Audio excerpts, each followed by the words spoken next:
Yang putra langsung ke depan. Kula nggih bingung kok Mas iki arep mandu piye iki. Nggih monggo kula ki buk ra mudeng basa manca ya, Pak. Nggih. Nggih nyon ngapunten. Nggih. Sing baku padha mlakune ngaten nggih, Mas. Bahasa isyarat. Mesti mudeng. Nggih.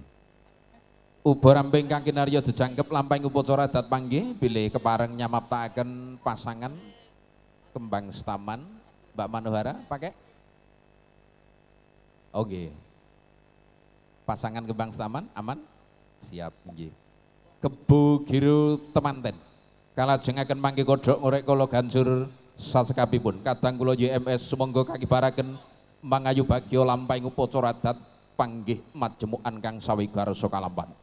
Uba rampe wis sumawis para priyagung pun sumadya nyuwun panjurung idi donga saha pangestu upacara kula kendhaleni. Wilujeng makarya sowang-sowang nuwun sumangga.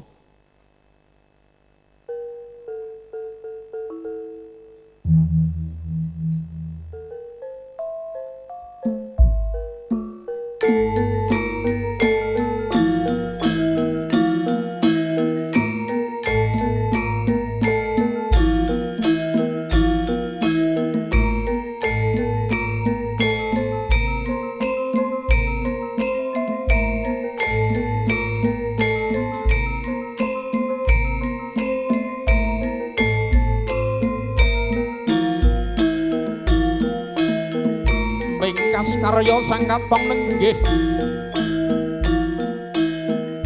wong bagus temanten jalu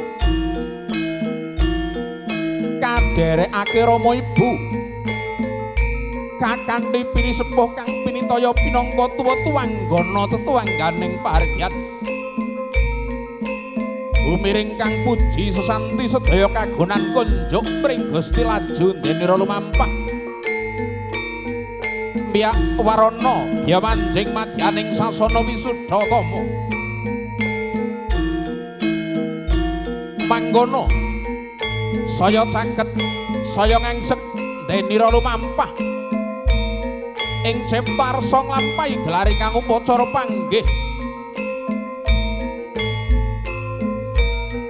nenggih kang kinarya Parawaka temanten kekalih kawuryan wus sawegarsaku mlawi asta kekalih mangkono samya bebalangan gantal kang sawiji sinebat gondang tutur kang sajuga mangkono winastan gondang kasih gantal kawujudan ora ning suruh lininting tinangsulan lawe wenang werdine kang suruh sumurupa nganti weruh weruh marang sejati ning rasa rasaning rasa kang sejati dupe wis purna ndenira sami bebalangan gantal giya jawat asta wong bagus lan wong ayu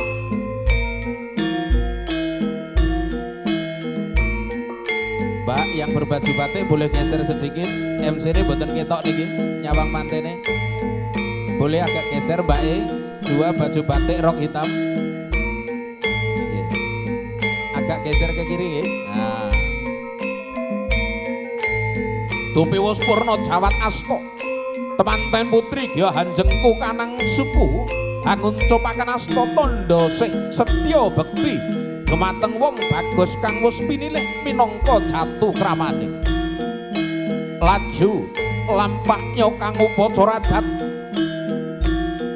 mangkono gya sawegarsa nglampahi gelaring kang upacara wiji dadi ranupada sumambung kang upacara junjung derajat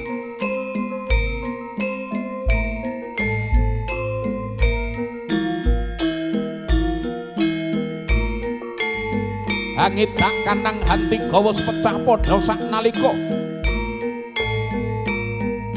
tanggaping semu wong ayu ya hanyawuk kang tirta sekar setaman hamiji ampyani wong bagus temanten jalu tigang ramban kanan tigang rambahan kiring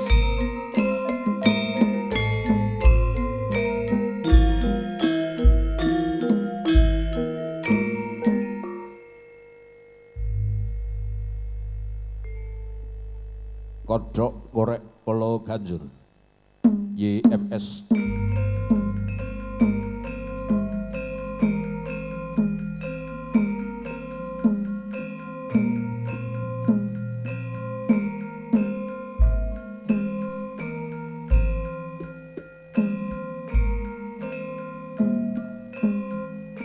mangsuli kandha nenggih mangkono lumampah Ranupada miwah junjung derajat yektine amung sasmita kalamun sekaradining pawiwahan temanten kekalih sawega sesuci diri bangkit kinarya lantaran tumitis wijining Gusti ing alam padhang purna mangkono giya cinepeng astanya temanten putri dening temanten Jaluka kanthi jumeneng nenggih mangkono gelaring kang upacara junjung derajat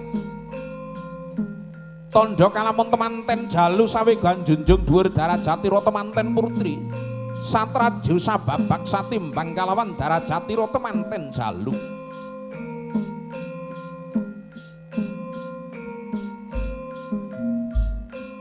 Gope wis jumeneng pratitis lon-lonan lumampah nut jantraning kang mangsa kala wong ayu tigang ramban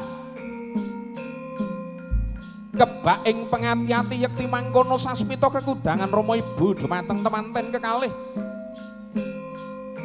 enggal atut runtut reruntungan kadidene atutira ratih kelawan Kamajaya tanpa beda atutira Permadi Wara Sembadra Rama Ibu radi majeng sawetawis Manohara dan kru properti boleh digeser ke tepi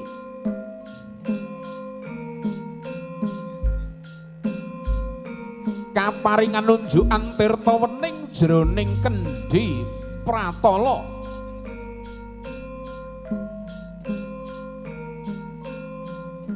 kendhi wis mastani pratala arane lemah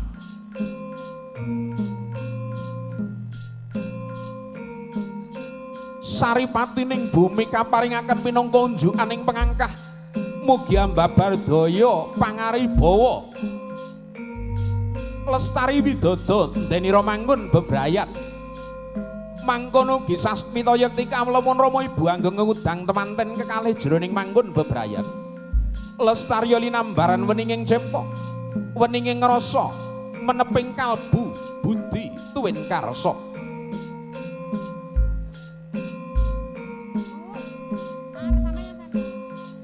pelan-pelan saja Bu dhuwure kacek semono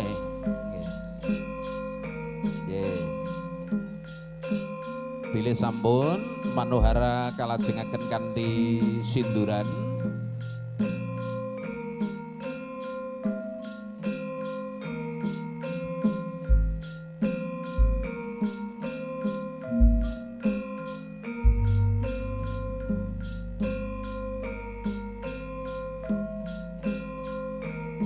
Bapak di depan, Ibu di belakangnya manten. Niki kira-kira paham betul Mas? Paham ya? Oke. Bapak di depannya manten, Ibu di belakang. Aku mau harap-harap cemas saya. Oke.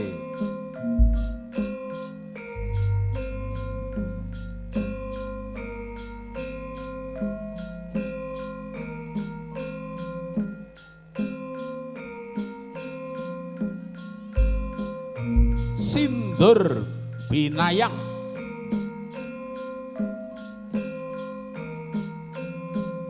siningepan sindur wujuding mari warna rekta sinulam benang warna seta sinebat sindur manten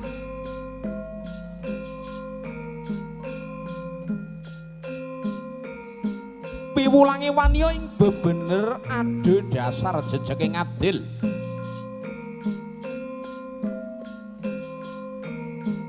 warna abang kelawan putih yekti namung tandha kalamun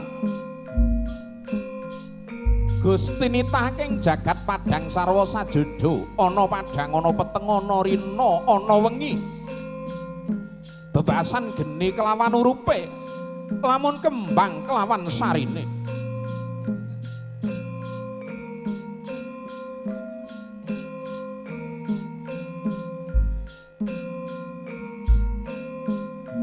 saya caket, saya ngangsek.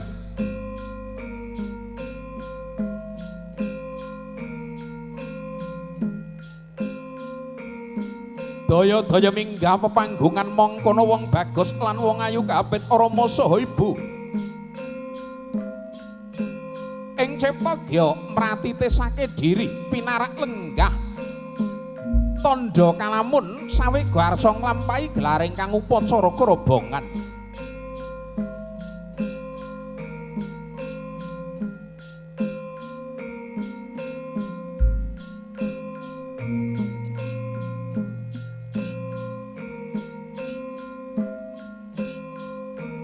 Kalajengaken mapak besan mbok pilih.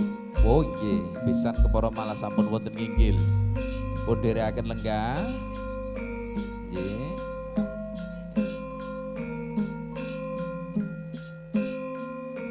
Kembar mayang 2 di kanan, 2 di kiri. Nggih. Yang 2 di sisi utara.